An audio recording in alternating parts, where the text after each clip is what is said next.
Welcome back to Out of Controllers. We were slightly out of sync in that. What is wrong with us? I don't know, I'm tired. Wow, maybe drink a fucking Coke and suck it up, Daniel. Wow. Anyways, I was going to talk about rules lawyers. Yes. Alright, so, when I encounter people who are very sticklers for the rules, it tends to be in tabletop RPG settings. Alright. And, like, I actually don't play with too many people who, one, necessarily know all the rules of the games I'm playing with them. So I don't usually encounter it there, but there are some times when I'll, like, talk about games with people. Yeah, I was gonna say, because I've played a lot of your tabletop games with you. Yeah, no, Like, I've been in most of those parties. Mm-hmm. And there have just been a few occasions where... Oh, that's what hits. Well, you know. I don't know why you kept growling if you were just... I wasn't! I was scratching! No. No, okay, I don't know. You don't know! You were talking about rules lawyers! That's true, I was talking about rules lawyers. Anyways. But I can remember one distinct occasion when we were playing Pathfinder with two people just kind of like showing it to them. Mm-hmm. And I think somebody used a spell and it did, like, it didn't hit, but I thought that it would, like, have technically hit them but done no damage because of armor. And then just some guy who was, like, sitting a table away from us was like, what's that rule question? What's that rules question? I know the rules. God. And so then I was like, well, this thing was very close to hitting but didn't. And he was like, oh, then it just doesn't hit. And I'm like, I think thematically it should. And he's like, that's not how the rules work. And I'm like, or like, I was like, could it like freeze the armor like thematically but not do any damage? And he was like, that's not how the magic works. And I'm like, buddy, you don't know how my world works right now. I don't care. We're pulling a big job here. Get lost, kid. See? Yeah. But yeah, like when people are like are speaking into your game, not being a part of it. Yeah, first of all, if you see a group of people playing a game and you know something more about the game than they do, cool. Maybe don't say anything. Yeah. Or if you do, I don't know. Part of it is this guy's voice just naturally, consistently sounds condescending that you're talking about. If I'm thinking of the right person. I don't know who you're thinking of. Is it the same as your guy? Yes, it's the same person. No, that's not who I'm thinking of. Okay, well, I don't know. Inside talk. But, yeah, like he has, like his tone was kind of that way. I mean, some people just constantly sound condescending, and I don't know if that's their fault, but also, like, it's just a thing that happens. And it rubs me the wrong way, so, excuse me. But just, I don't know. But yeah, if you're not a part of a game and you think they're playing wrong or don't quite understand the rules, maybe don't step in because they need to figure it out themselves, and it's actually kind of annoying when someone else comes in and says, I know better than you. Yeah. And particularly in that way where it is like, oh no, that's not how, like, this thing works. And, like, and if I came to that person specifically and was like, hey, I would like advice in running this game that you know better than me. Yeah. Then it's like, oh yeah, please, like, give me the explanations. But, like, here's the thing about tabletop games that I love, audience. You could just make all the shit up on your own if you felt like it. Like, the rules are very light guidelines, is in my thinking. So you are good. What? The groupie is evolving! Well, that's a damn shame, because I'm not going to be using her. Also, Yeah. I'm really sorry about this flashy nonsense, guys. Oh, yeah. This whole game is sadly it's over. flashy nonsense. She's evolved. Yes. But yes. But yeah, like, in my mind, it is about a story you're all crafting together, and not like, here's the stringent world I've placed you all in, and if you all haven't allocated your inventory space properly, you'll all die in a pit. Yeah. Like, I know there are mechanics for, like, oh, your character's carrying so many pounds and their strength core is so much. But honestly, if I was like, here's a hoard of treasure, you can take 2 handfuls before you're over encumbered, that wouldn't be fun. Yeah. Like, what's the point of having a treasure hoard? Pro tip, new players. Rocks always have fun shit. Not always, but yes, typically. Well, if it's this big. And in a very prominently middle of the room space. Yeah. Typically it does. Ooh, I don't have one of those. It's a Paris. Why aren't you in France? Ha! I'm funny. Ha. Sure. Yeah, but yeah, and just like if I wanted to do that, I would just play a video game. Honestly, yeah. Because that's what a video game's for. It's a stringent rule system that you get very good at. Yeah. But I play tabletop because it's like I want to see like a monk who is not blind but never looks out of their eyes and has fists the size of their torso. And that's just like the thing I want to see happen in a world. Jeez. Alright, now for the exciting question of the day. Do I want to give a nickname to Paris and add it to my boy band? No. No. No. Shucks. You can cross off the Paris, guys.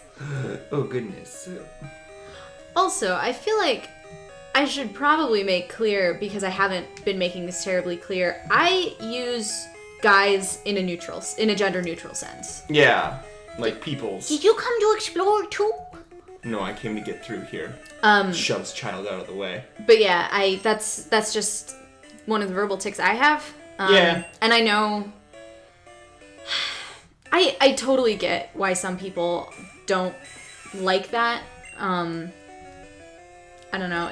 But just bear in mind that when I say it, I don't mean male identifying peeps. Yeah, we're assuming probably that not everyone watching these videos are guys. I mean, ideally not all of the people watching this video are guys, because also half of the people in this room are not men. Yeah. Depending on the day. Yeah. And 100% of the people in this room currently are not straight, so... That's true. I don't know, That doesn't really have much to do with guys. No, but, you know, when...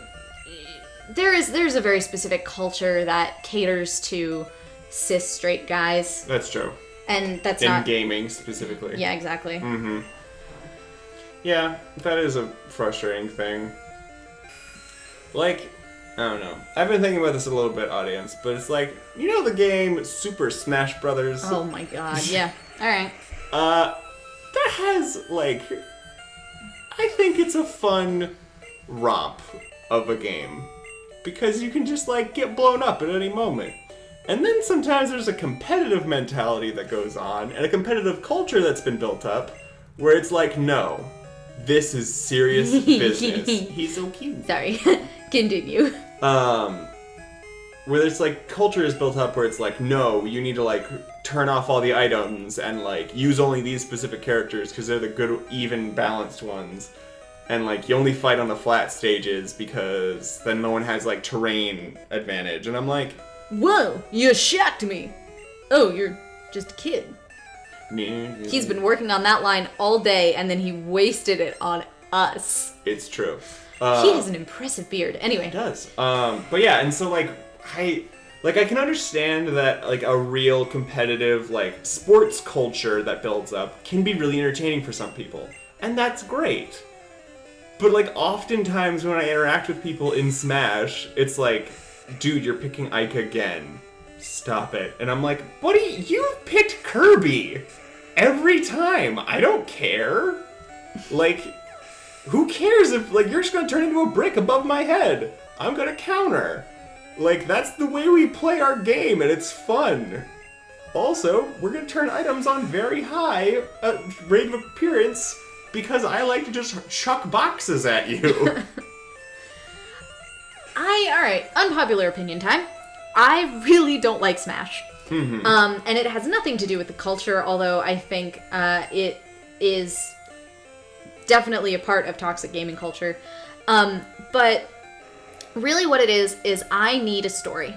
And the story needs to really work within the context of the world. So like, Legend of Zelda doesn't really work for me. Even though it has a story, the story doesn't feel cohesive to me. Yeah. It's, like, I don't understand, like, when I was playing Wind Waker, I don't understand how finding giant fucking Dragon Ball-esque pearls is going to help me save my sister.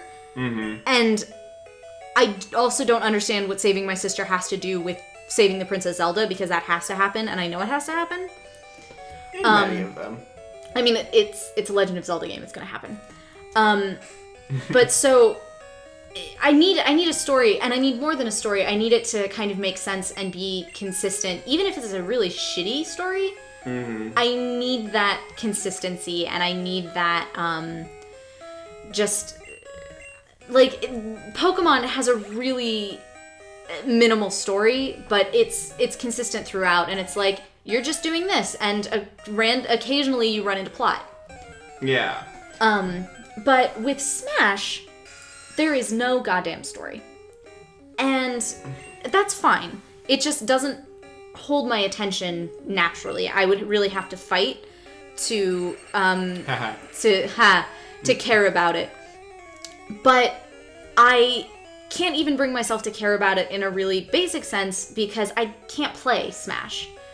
Because the only times I have encountered Smash has been in a room full of people who have all been playing this since they were fucking spawned from the womb. That's true. That's how the procreation happens, right? You're spawned. Yeah.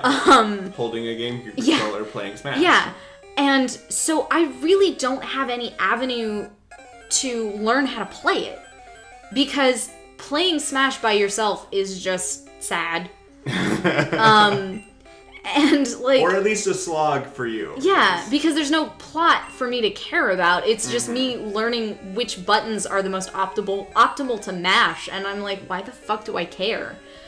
And if you just play it with one or two people, it's still frustrating because I don't know, Dan is not good at going easy enough on me to teach me how to play, because he just wants to win.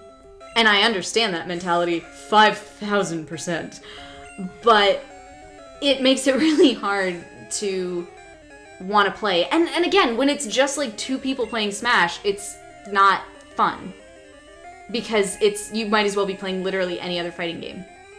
Yeah.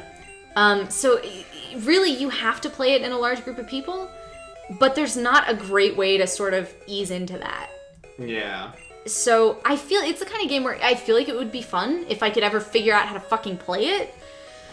Well, kids should leave grown-ups alone. Alright, next I'm out of control. Well, no, let me finish my thought. Okay. It would be really fun if I could learn how to play it, but Smash doesn't offer a great avenue for beginners to learn how to play it. There, I've said my piece. That's why I don't like Smash. Okay.